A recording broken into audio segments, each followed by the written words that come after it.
Oi, pessoal, tudo bem com vocês? Meu nome é Ana Carolina Longano e eu tô aqui para falar para vocês um pouquinho sobre a mini oficina que eu ofereci pelo Canto Cidadão através do programa Canto Educa, uma mini oficina chamada Como Podemos Contar Histórias? Bom, eu sou artista, pedagoga e pesquisadora, e junto com a companhia Ruído Rosa, eu e o meu colega Vitor Freire, há mais de 10 anos estamos por aí criando e contando histórias, tanto de maneira presencial quanto através do podcast, o Conta Conta Conta. Desde 2018, a gente ampliou um pouco aí as nossas contações. E através dessa mini oficina, eu vim aqui compartilhar um pouco com vocês tanto o nosso processo para a escolha de histórias, para a relação com o texto, para criar as cenas, como também trazer um pouco das nossas reflexões, conversar um pouco sobre contações de história. Bom, a gente fez na oficina uma divisão assim em 3 temas. A gente falou um pouco sobre a questão do público, sobre a história e sobre a cena. Vamos agora então passar um pouquinho por cada uma dessas etapas para a gente relembrar um pouco o que a gente trabalhou lá na mini oficina. A gente começou então falando sobre a questão do público e a pergunta que eu trouxe é: contação de história é só para criança? É só para o público infantil? Pela nossa experiência com a Companhia Ruído Rosa e pelo que algumas pessoas falaram ali na oficina, não. A contação de história ela não precisa ser feita apenas para o público infantil. Agora, é claro, a gente não pode esquecer que muitas vezes quando a gente fala da contação de história, é normal que as pessoas associem a contação com o público infantil. Então, caso a pessoa que vá contar história para o público jovem, público adulto, para a terceira idade, ela talvez tenha um trabalho a mais de conversar com os espaços, com as pessoas que vão contratar, explicando essa outra proposta. Bom, ainda que o público seja o público infantil, a gente traz a pergunta: o público infantil, ele tá sozinho? Na maioria das vezes, não, né? Aliás, nunca, porque mesmo que você trabalhe com a escola, por exemplo, sempre terão as professoras, os professores junto com as crianças. Essa é uma preocupação que está sempre presente no nosso trabalho na Companhia Ruído Rosa, que é a gente lembrar que junto com a criança tem uma, duas, três, quatro, cinco, muitas pessoas adultas ali. E como é que ainda que a gente não perca o foco do público infantil, a gente também faz com que essas pessoas adultas se sintam parte daquela programação, daquela apresentação artística. Bom, a gente pode focar no público infantil, como é o caso da Companhia Ruído Rosa, mas ainda tem uma relação complexa aí. Afinal de contas, criança é tudo igual? Não, né? Como é que você vai pensar e escolher a sua história, como você vai apresentar essa história, de acordo com a faixa etária? Na Companhia Ruído Rosa, a gente se dedica muito a crianças entre 6 e 10 anos. E o que você cria para crianças entre 6 e 10 anos, será que é a mesma coisa para crianças de 3 anos, de 0 anos, para quem está naquela transição entre criança e adolescente? Não, né? Então, é importante você também saber qual é o seu público-alvo para você saber que história escolher, como conversar com essas pessoas. Claro, teve essa questão que a gente levantou na oficina e que algumas pessoas perguntaram mesmo sobre isso, que é a gente tem o ideal e a gente tem a realidade. Ainda que nós, como pessoas que contamos história, vamos nos dedicar e vamos saber que há um público-alvo específico, talvez quando a gente for apresentar por aí, as pessoas não estejam preparadas ou não tenham pensado nisso, nessa questão da faixa etária. Então é comum você chegar num lugar para apresentar e de repente ter crianças de diferentes idades e não necessariamente aquela idade para a qual você pensou o trabalho. E essa também é uma questão complexa que envolve a pessoa que conta a história. Afinal de contas, quando a gente conta a história, não é só o nosso trabalho de pensar a história, criar tudo isso, mas é também essa relação com o público e com os espaços onde vamos apresentar. Por último, nessa questão do público, a gente também abordou um pouco como é vista a arte feita para criança aqui no Brasil. A gente partiu de um panorama histórico do teatro infantil e uma das grandes referências foi o Carlos Nazaré, que tem uma pesquisa, um trabalho fantástico sobre teatro infantil.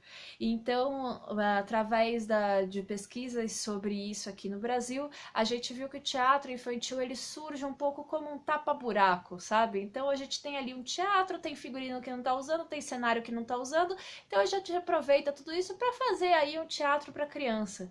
Infelizmente, até hoje tem muitas pessoas do público, das pessoas que contratam e infelizmente das pessoas que fazem arte para criança, que ainda acham às vezes que essa arte ela é só um tapa-buraco. E não, quando a gente está falando da arte para criança, o que a gente realmente leva muito a sério na Companhia Ruído Rosa é a gente pensar que fazer arte para criança tem um comprometimento estético, artístico, pedagógico e social. E é partindo de toda essa relação complexa, quando a gente fala de contação, que a gente começa a adentrar também a questão do texto. Como é que a gente se relaciona com a história que a gente escolhe contar? Bom, a primeira dúvida que muitas vezes as pessoas trazem é: mas que história eu vou contar? E a resposta que eu dou é sempre: o que você quer falar? O que você quer contar? O que você quer levar para o seu público? Às vezes pode ser uma história específica, às vezes pode ser um tema. Pensa nisso, o que você quer levar para esse público, para daí você pensar na história.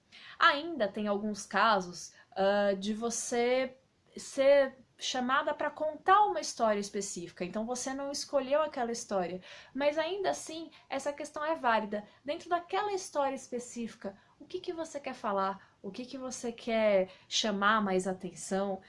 A gente falou um pouco daí sobre a relação da pessoa que conta com o texto, a questão de você contextualizar. Você vai contar histórias às vezes que são novas, às vezes que são muito antigas, com coisas que talvez não façam mais sentido hoje em dia, que precisem ser analisadas, recontadas, contextualizadas. Nessa hora, a gente tem como referência professores da linguística, como o professor Barzotto, a professora Orlandi, a questão da pedagogia com o Paulo Freire e teoria feminista com a Tânia Navarro Swain. Todas essas diferentes referências vão falar sobre essa relação de nós, pessoas que estamos, né, que vamos contar a história, de como a gente vai se relacionar com esse texto. Nós não temos uma relação neutra com a história. Nós vamos nos posicionar, nós vamos escolher o que e como abordar com o nosso público. Além disso, a gente também falou um pouco de uma questão direta mesmo da relação com o texto, e a gente usou como exemplo a relação que a gente faz quando tem um livro. Eu usei como exemplo um livro meu, que eu mesma escrevi, O Dia de Mudança, e como é que a gente olha para um livro e pensa: ok, vamos começar a contar uma história. Da onde a gente começa? Então, a gente falou sobre essa relação, tanto com a linguagem verbal, o que está escrito mesmo, quanto com a linguagem não verbal. Então, a diagramação, os desenhos, a gente falou que começa essa análise pela capa, a gente vê o resumo, como a história está resumida ali. Isso já vai dando para a gente pistas de como e possibilidades de como contar essa história. Eu também falei da relação que para mim é muito importante, da gente ver como é que aparece a definição, a apresentação das pessoas que escrevem e ou ilustram os livros. A forma como essa pessoa se apresenta também já vai dando pistas ali para a gente contar a história. E quando a gente chega na história em si mesmo, é a mesma coisa. É a linguagem verbal, aquelas palavras, mas também a linguagem não verbal, a diagramação, tem material pedagógico, tem material didático, qual é esse material? Então, não é só ler a história, mas é investigar, se relacionar com aquela história. E aí, finalmente, a gente vai chegar no nosso último tema, que é a cena. Afinal de contas, tudo bem, eu escolhi qual é o público-alvo, eu escolhi qual é a história, e agora, como é que a gente leva isso para a cena? Bom, Não tem uma fórmula só para isso e que bom que não tem. É importante que cada pessoa descubra qual é o seu jeito de contar. No caso da Companhia Ruído Rosa, a nossa origem é o teatro, então é dali que nós buscamos a maioria das referências para fazer as nossas contações. Então a pergunta que eu trago é: quais são as suas habilidades, os seus saberes, as suas possibilidades, as suas necessidades artísticas? Do teatro, é do circo, você borda, você pinta, você faz filme, o que você faz e aí como você vai usar essas suas habilidades, esses seus saberes e os seus outros saberes também para contar a história. E aí eu trouxe 3 exemplos de relação que a gente faz com as histórias nesse processo criativo. A gente às vezes usa as 3, às vezes a gente usa só uma e às vezes a gente não usa nenhuma dessas. Por quê? Porque cada história vai ter uma necessidade. Então, uma das coisas que eu trouxe é da gente brincar com a questão da voz. Pegou um texto, lê esse texto de várias formas. Velocidade rápida, lê o texto bem devagar, fala esse texto bem alto, fala esse texto baixinho, brinca também com a voz bem aguda ou faz a voz grave. Outra coisa também que a gente faz bastante com a Companhia Ruído Rosa é a questão dos nossos movimentos, os nossos gestos. Será que não tem muita coisa da história que a gente pode contar através dos gestos e não através da fala? Então, você consegue contar a história inteira a partir dos gestos? Você consegue tirar algumas questões do texto e fazer isso através dos seus gestos? E por último, a gente também falou sobre a questão do improviso. É uma coisa que a gente sempre usa na Companhia Ruído Rosa. Divide a história que você quer contar em vários trechinhos e aí vai improvisando esses trechos, sem preocupação em ligar aquilo, em dar uma lógica, uma linearidade para aquilo. Improvisa, improvisa, improvisa, testa um monte de coisa. E durante esse improviso, você vai vendo aos poucos as coisas que mais interessam, menos interessam, e vai criando a sua história. Nesse aparente caos, vai surgir uma lógica.